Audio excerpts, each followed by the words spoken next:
conversación medioambiental en el marco de la Convención Constituyente. Y este viernes pasado recién pudimos hablar en profundidad sobre cuáles son los artículos que finalmente van a quedar en el borrador de la Constitución que se va a aprobar o no en el plebiscito de salida.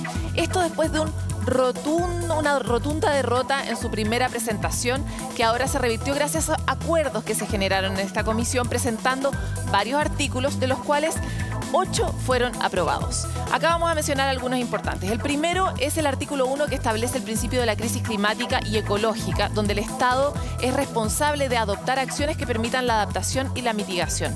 Esto es punta en el mundo. Somos pioneros en reconocer esto a través de una constitución, y esto nos permite tener herramientas que articulen a nuestro sistema legal para efectivamente hacer esta protección como efectiva y adaptarnos tal vez más rápido.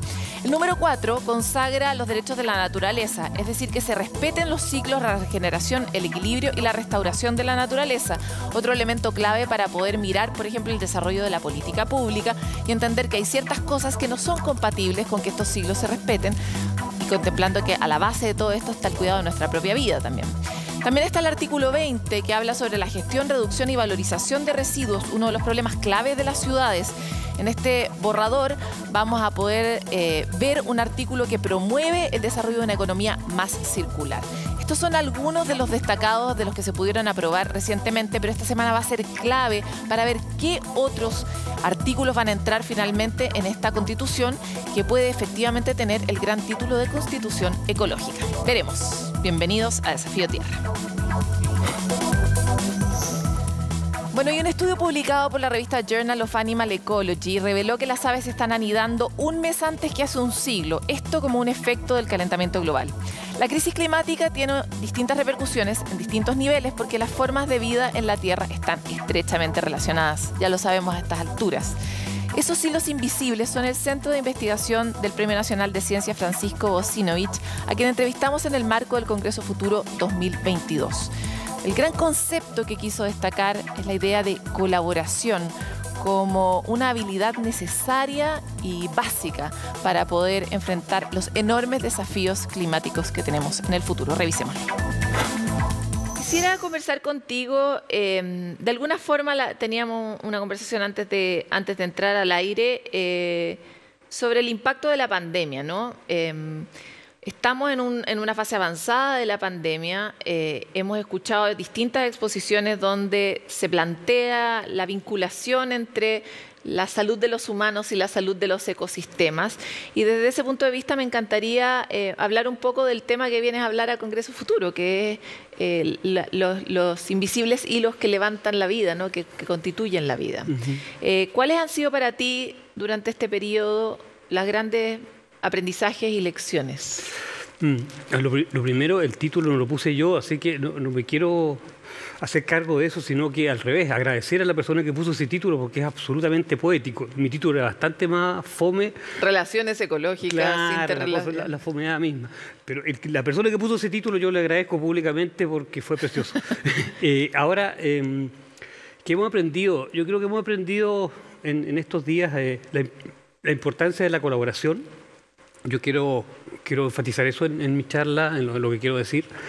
La importancia del trabajo en conjunto a nivel mundial, a nivel global, y la importancia de la ciencia, y la importancia de la ciencia para el desarrollo de los países. Se hicieron cosas en un momento terrible para la humanidad, se hicieron cosas preciosas. O sea, sacar una vacuna en 6 meses o en 8 meses, eso es espectacular. La gente no sé si lo dimensiona, pero una vacuna se demora 10 años en salir. A pesar que se han saltado pasos, el hecho de que tengamos una vacuna en tan poco tiempo y que aparentemente está salvando vidas humanas, yo lo encuentro espectacular. Y esas cosas hay que valorizarlas, digamos, como parte de lo malo que nos ha pasado en estos momentos, un trabajo colaborativo a nivel mundial, de todo el mundo trabajando en pos de las personas, digamos, en este caso. Y eso yo lo valorizo muchísimo. Ahora, ¿cómo uno enfrenta o vive en esta catástrofe climática en la que estamos desde tu campo, que es la ecología, ¿verdad? ¿Cómo se enfrenta? ¿Tienes tú esperanza sobre la base de lo que está ocurriendo? Mira, A ver, yo soy un científico básico, hago ciencia básica fundamental. Y bueno, por hacer lo que hago, aparecieron estos problemas, digamos, y que eran justamente los problemas que yo estaba interesado. A ver si me explico. Yo siempre he estado interesado en cómo responde el organismo a variaciones ambientales, ambientes variables. Y apareció un ambiente muy variable, que es el cambio climático. Y trabajando toda la vida con vertebrados, tuve que cambiar de modelo de estudio y trabajar con insectos, con moscas. Hay muchos premios Nobel, ¿cierto? Tú sabes que han hecho sus estudios, sus avances trabajando con la mosca drosófila famosa. Y empezamos a trabajar viendo los impactos. O sea, no estamos viendo el efecto del cambio climático que pasa en la atmósfera, sino cuáles son los efectos biológicos sobre los organismos. Y toda esta variabilidad ambiental, estos cambios climáticos, lo estamos haciendo en el laboratorio, lo estamos simulando en el laboratorio a través del uso de cámaras climáticas, donde podemos hacer simulaciones de diferentes condiciones de cambio climático. Aumento en varianza, aumento en temperaturas promedio, aumento en variabilidad, aumento en impredictibilidad, y viendo las respuestas de los organismos en diferentes niveles, desde el nivel molecular, desde el organismo, hasta el nivel poblacional. Y hemos llegado a mirar los efectos y a entender los efectos un poco. Hemos entendido bastante poco hasta ahora, pero algunos, y las grandes conclusiones es que los mayores efectos del cambio climático están asociados a la variabilidad, a lo que se llaman estas ondas de calor, por ejemplo. Entremos un poco en ese detalle. ¿A qué te refieres con que los mayores efectos se sienten en la variabilidad? ¿Cómo se sienten en el organismo? En la sobrevivencia, por ejemplo. Ya. Se mueren más moscas. Se mueren más moscas. En cambio, las moscas que tú puedes ir aumentando la temperatura promedio. O sea, 10, 20, 30, durante generaciones, estamos hablando durante generaciones de moscas. No es una generación, son varias generaciones. Esto es un experimento en sentido ecológico evolutivo, porque se van heredando ciertos atributos. Y aquellas moscas que uno hace experimentos aumentando promedio, no les pasa nada. Tienen un montón de cambios. O sea, se logran acomodar. Hay unas proteínas que se llaman las proteínas de estrés térmicos, que sobreexpresan y permiten que se mantenga toda la regulación del organismo, de regulación fisiológica, y a las moscas les va bien. Pero si el ambiente cambia bruscamente, si pasa a haber cosas impredecibles como estas ondas de calor que ha ocurrido, ¿cierto? Muchas personas se han muerto en diferentes partes del planeta por esta onda de calor, muchas especies de animales en Australia, por ejemplo, grandes mortalidades de aves, grandes mortalidades de murciélagos, mortalidades de personas también. Se mueren, y las moscas se mueren. Oye, me parece muy interesante. Si uno pudiera, no sé si se puede hacer eso en términos de ciencia, pero uno puede extrapolar el tiempo de vida de una mosca al tiempo de vida de un humano para entender si uno podría inferir sobre la base de lo que tú estás contándonos, que por lo tanto, si las variaciones no son durante la vida de una persona, sino a través de las generaciones, las personas debieran morir menos que si las variaciones son dentro de la vida.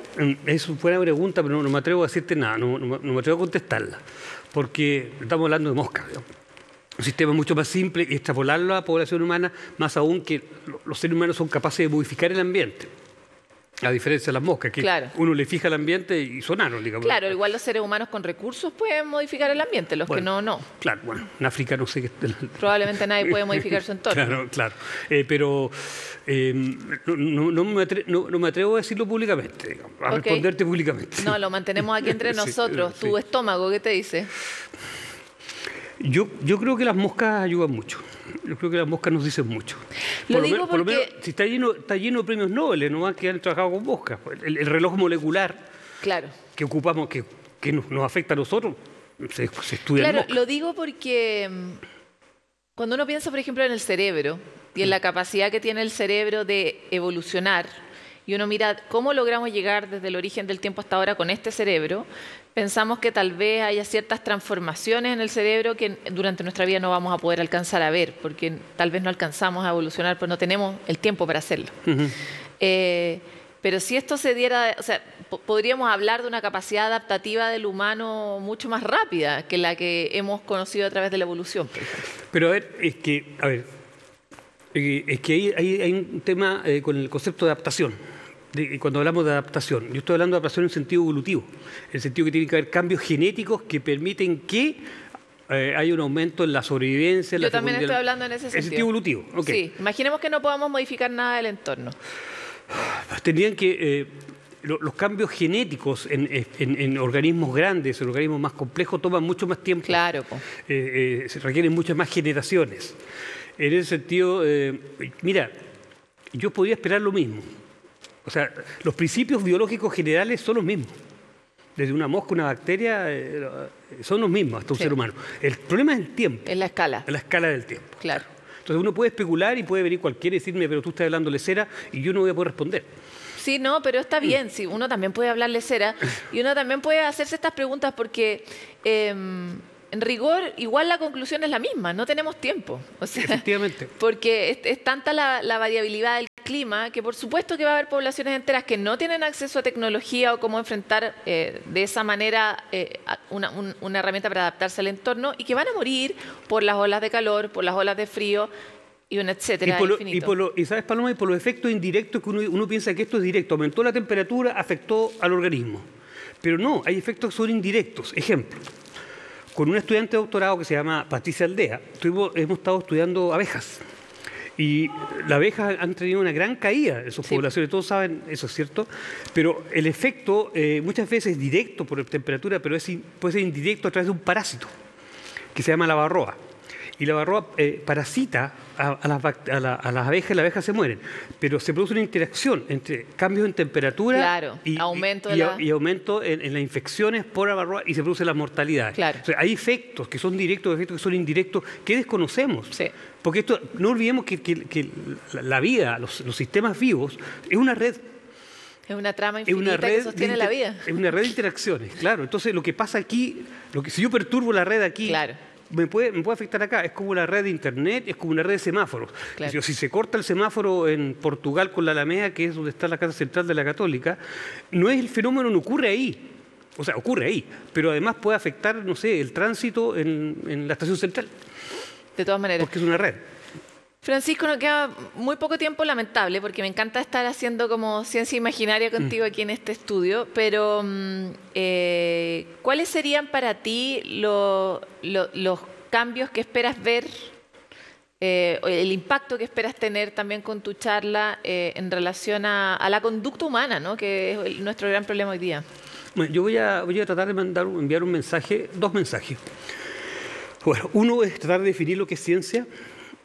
A mí hay una palabra que no me gusta, que dice, esto está científicamente demostrado, es como si estuviera escrito en mármol. Y eso no es así.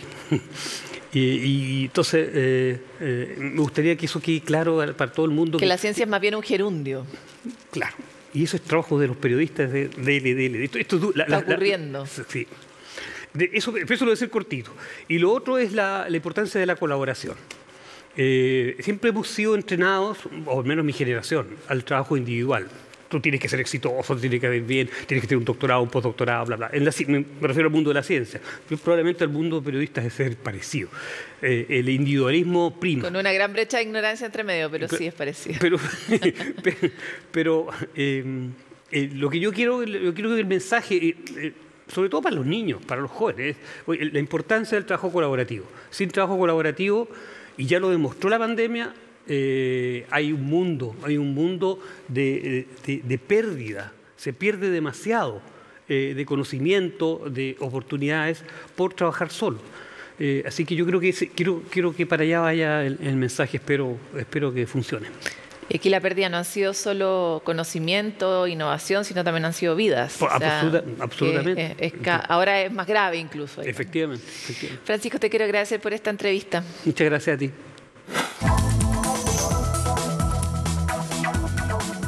Bueno, y con esta reflexión de Francisco Bosinovich, que está tan entrelazada justamente con los artículos que vimos que están pasando al borrador de la Constitución, que vamos a tener que aprobar o rechazar en el plebiscito de salida, nos queremos ir a una pausa permaneciendo en la idea de esta conexión que necesita estar al centro del desarrollo de nuestra política pública y de la visión que tenemos que tener para trabajar en el futuro en la crisis climática. Vamos y volvemos.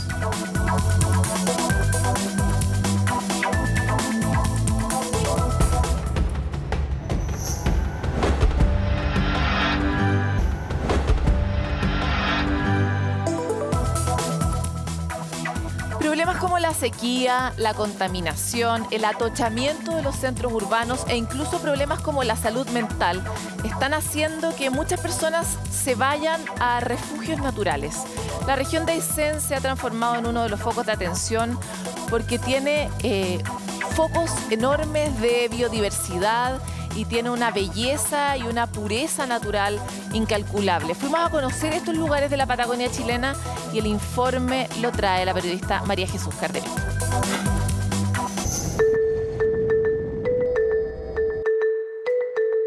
Así iniciamos nuestro viaje hacia uno de los territorios más prístinos de Chile, la región de Aysén.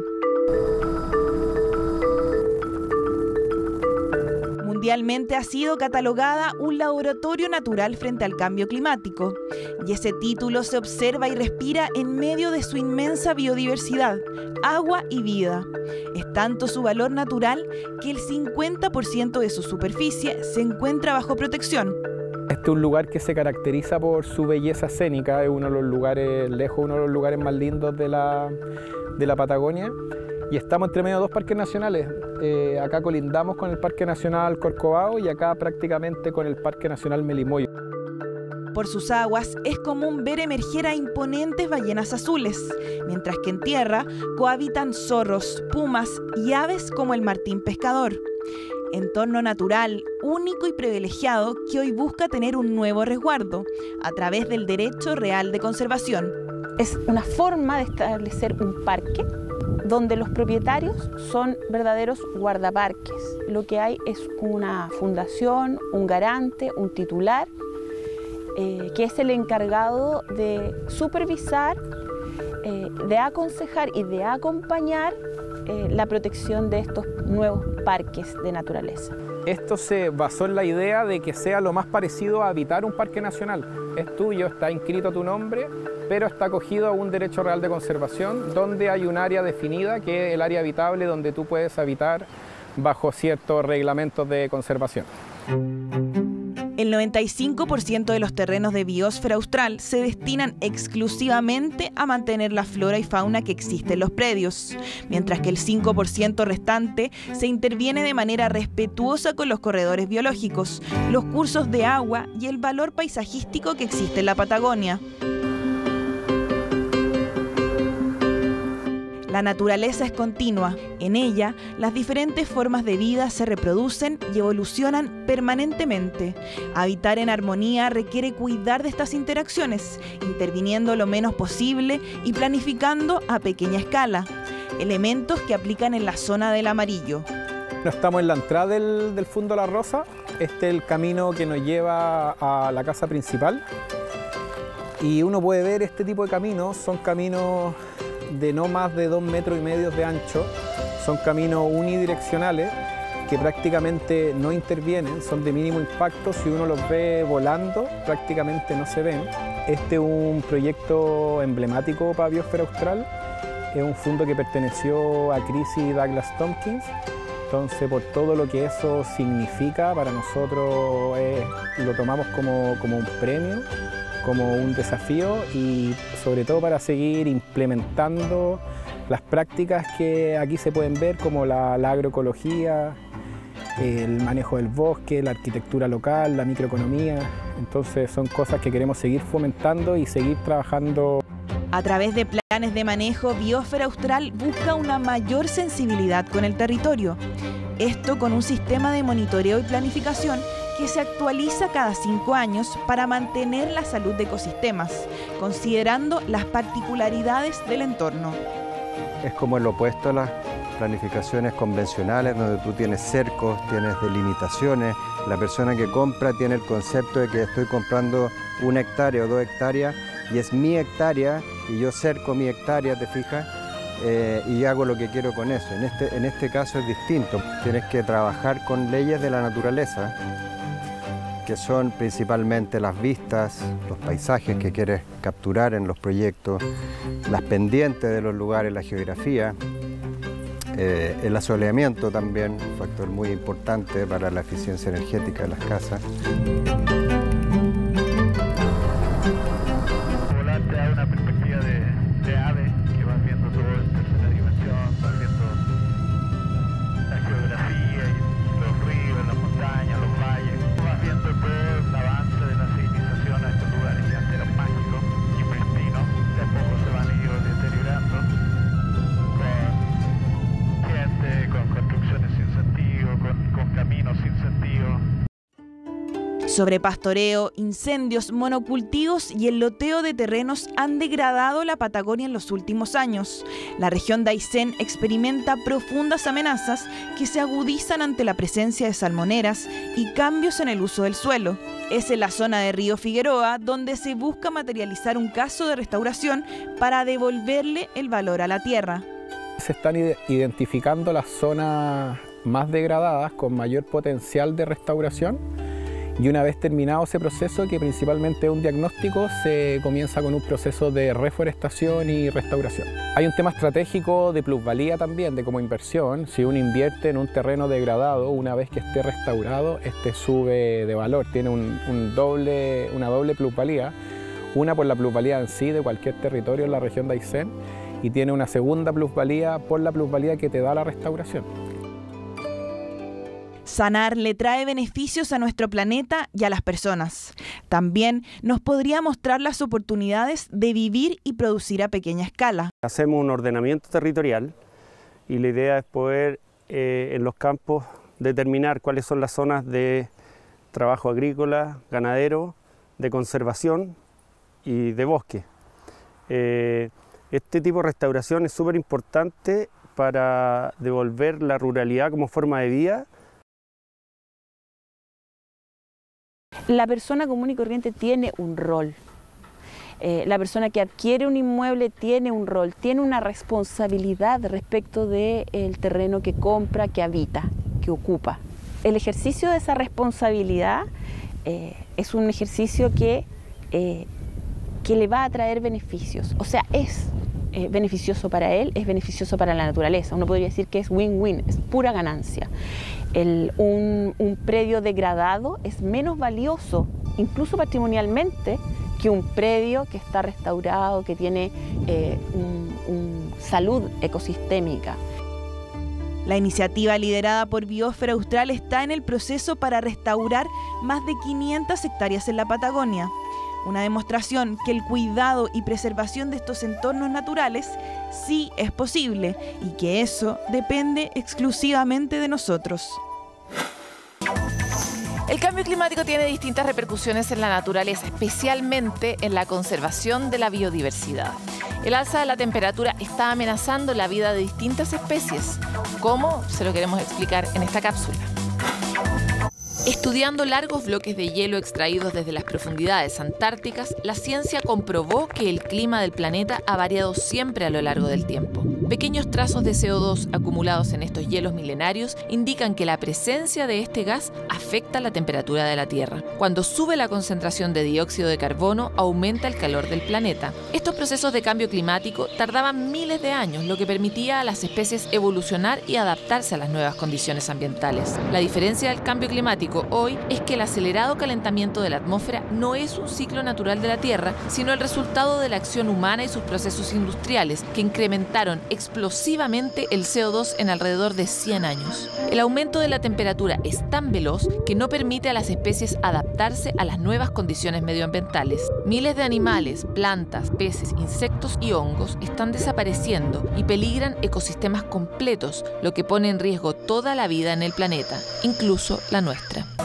Hasta aquí llega este capítulo de Desafío Tierra. Como siempre, lo dejamos invitado a mantenerse conectado a nosotros a través de www.desafiotierra.com, en todas nuestras plataformas digitales, donde tratamos de poner a la Tierra en el centro y salir un poquito, movernos del centro de los humanos para dar espacio a una conversación necesaria, que es cómo hacemos que nuestro ecosistema sea sostenible para nosotros, para las generaciones del futuro y para las otras especies. Imagínense lo complicado que es. Con esto lo dejamos invitado a encontrarse de nuevo en otro capítulo. Siga en compañía de CNN Chile.